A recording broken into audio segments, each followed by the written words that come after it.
Okay, let's go back to one of the rates of disappearance and formation problems. So this is a flashback to the beginning of the chapter and the first problem that we did. So here we're given a reaction where it tells us what the rate of reaction, it gives us a concentration for A.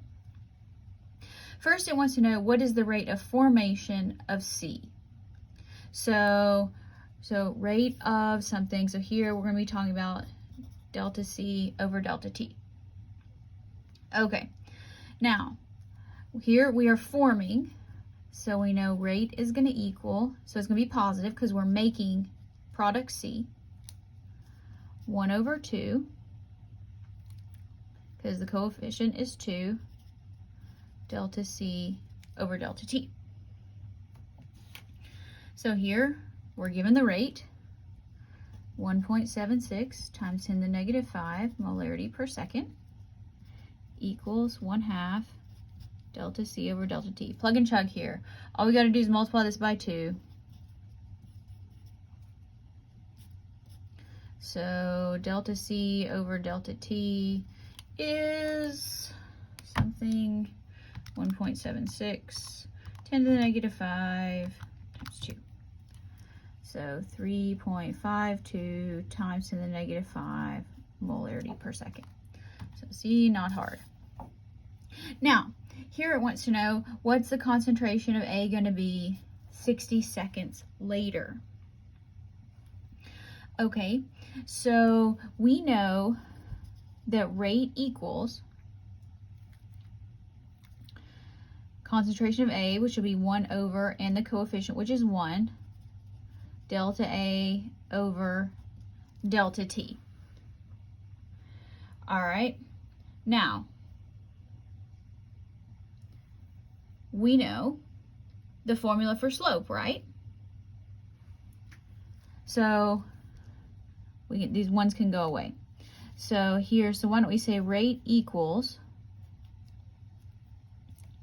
concentration of A final minus concentration of,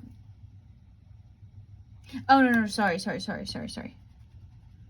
Make it easier this way.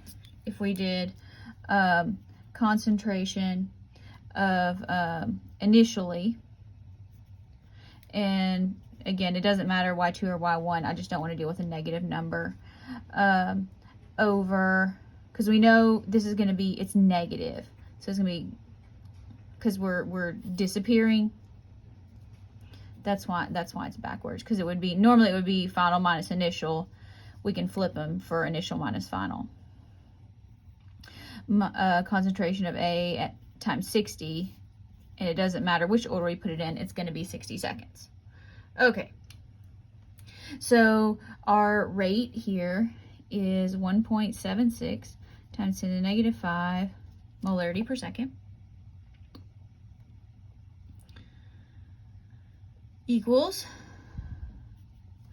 our initial concentration, 0.3580 molar minus concentration of A at times 60 over 60 seconds.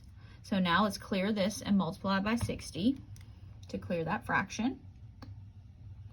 So 1.76, 10 to the negative 5.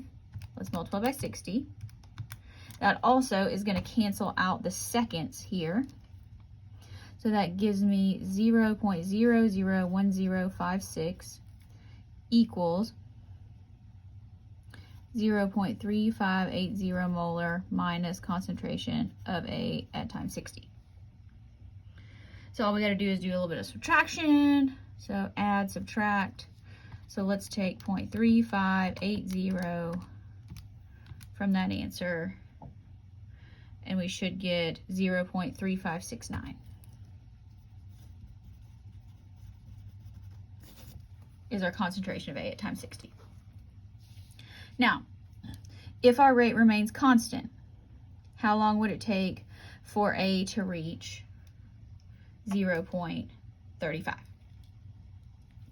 Okay, we know what our rate is, 1.76 times 10 to the negative 5 molarity per second equals, here we're starting out with 0.3580 molar.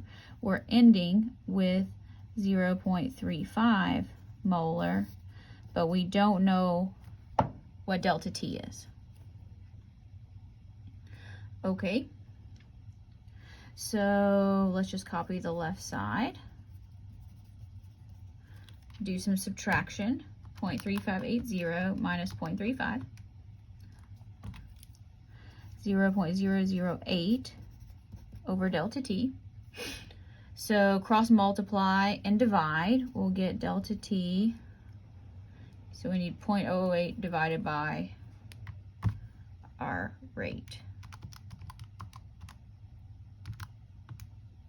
And we get 454.5. And in this case, it's going to be seconds.